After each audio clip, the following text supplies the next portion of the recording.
I've missed quite a few of them, and I hope to get back to joining you on the second Sundays of the month. If you aren't doing anything else, join us at the second Sundays. The Masonic Service ID programs, marches of Freemason and parades, and the latest job the Grandmaster gave me of the organ and tissue awareness program. I have to give a shout out for Miss Julia Livella and Brother Robert Manini, who have come here from the New York Organ Donor Network. Ms. Livella, you stand up so people will see you, and she's the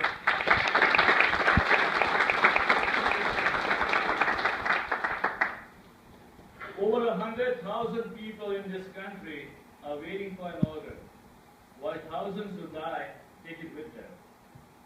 There are two brothers in New York State, in our Freemasons in New York State, who are waiting for a kidney.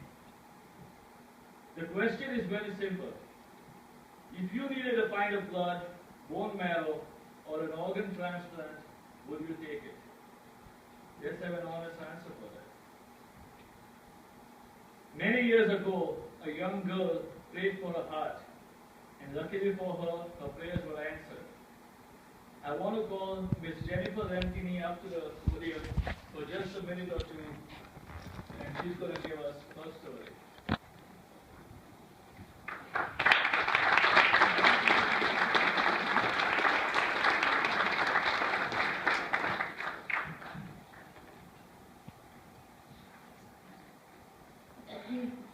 For inviting me here tonight. All the kind words I heard about him and everything just really touched my heart. I've only been able to meet him, actually this is the second time we're meeting. I met him last year at a drive where they were honoring donors, and we just connected there. We really formed a bond, and when he asked me to come and speak, I said, of course, I would love to. As he said, if you could save a life, if somebody asked you right now, what would you say? And most people would say yes.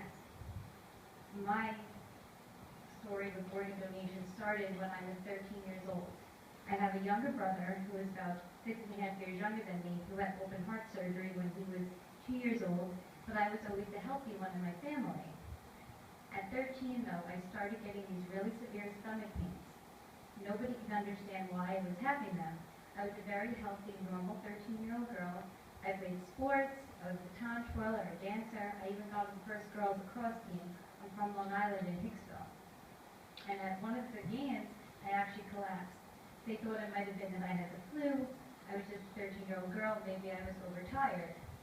My parents, it was very hard for them because I had these stomach pains. And they were bringing me back and forth to different hospitals and different doctors. And they pretty much would tell them the same thing, that there was nothing wrong with me and they could not find anything physically wrong with my body. It's very frustrating at 13 because I knew I didn't feel good and my parents weren't sure what to do. At this point, I finally had gone back and forth to different emergency rooms, different doctors, and one day my pediatrician sent me again to a different emergency room, and they had told my parents, worst case scenario might have been that my ovaries were twisted, and they weren't exactly sure if that was the case, so that then they would do something called exploratory surgery because I was presenting with stomach pain. At this point, they went in to do the exploratory surgery, and they ended up taking out my appendix. Through that surgery, I actually went into cardiac arrest, and they had to revive me. They realized that my heart was so enlarged, and that's why I've been having so much pain. After the surgery, I came out, and I looked like a balloon, and they actually had sent my parents home.